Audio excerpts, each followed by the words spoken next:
Never run out of battery again with the INIU portable charger, the slimmest 10,000 mAh power bank that keeps your devices charged on the go. Stay powered up wherever you go. Click the link in the video description to shop now on Amazon. Donald Trump is being played by ruthless manipulator Putin. He's putty in Vlad's hands, and he doesn't seem to care. Donald Trump is getting played by the blood-soaked tyrant in the Kremlin, and he doesn't seem to care. President Putin is a ruthless liar and a KGB-trained manipulator with a raft of experts behind him. Trump is a trust-your-instincts, egomaniac who sees the world as a real estate deal. His advisors are tech bros and golf pals. Trump is putty in Putin's hands. Take their most recent exchange, for example.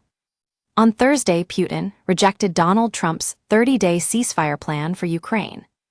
This was a slap in the face for Trump's goal of ending the war ASAP. Putin gave the American plan the finger in the Kremlin, and yet Trump hailed Thursday's exchange as very good and productive. And Trump went even further. In a message on Truth Social yesterday, he appealed to Putin's mercy not to massacre Ukrainians. This is extraordinary. Putin is a wanted war criminal whose botched invasion has killed and maimed 1 million soldiers and 40,000 civilians on both sides.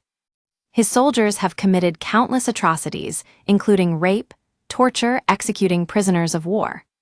Yet Trump's latest post on Truth Social paints Putin as some benevolent emperor who may yet spare the lives of Ukraine's doomed legions. Trump is the angel of mercy, interceding first to Putin and then to God on Ukraine's behalf. How did Putin dupe Trump so spectacularly?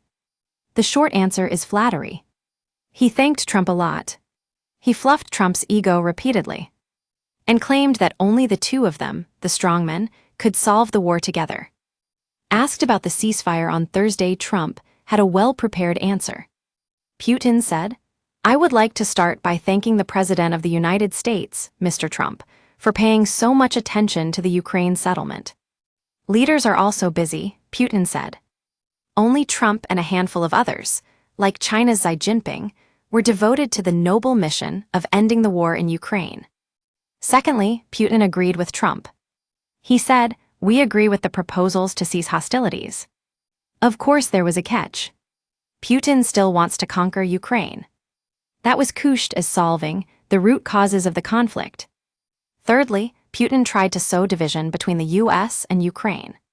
Putin clearly knows Trump has no love for Ukraine and bears a grudge against President Zelensky. So Putin claimed the 30-day ceasefire must have been Ukraine's idea. That way he wasn't picking holes in Donald Trump's plan. He was attacking something Ukrainian. Putin said, "I am absolutely convinced that the Ukrainian side should have asked the Americans for this." Why? Because Putin said his troops were hammering Ukraine, and he made it very clear he wants to keep on hammering them. The soldiers' options, Putin said, would soon be surrender or die. Finally, Putin stressed that he still really wanted a ceasefire, but only on his terms. He seemed confident these quibbles could, if he had, a telephone conversation with President Trump. The Kremlin said the call will be arranged in the near future. By Annabel Bate, foreign news reporter. Around 10,000 Ukrainian soldiers face encirclement, having been left trapped and fighting blind in Russia.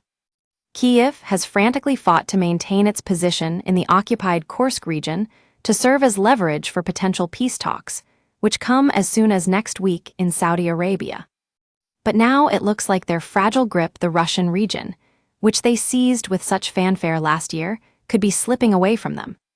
Ukrainian forces are reportedly considering pulling back from Kursk and mounting a retreat over the border. They risk being surrounded as Russia makes gains in the southeast and pounds their supply lines. Embattled troops face an assault from a new wave of more advanced Russian drones and kamikaze assaults by North Korean storm brigades. Ukraine is facing an advantage that Russia has long endured over its enemy: sheer manpower and endless waves for the meat grinder.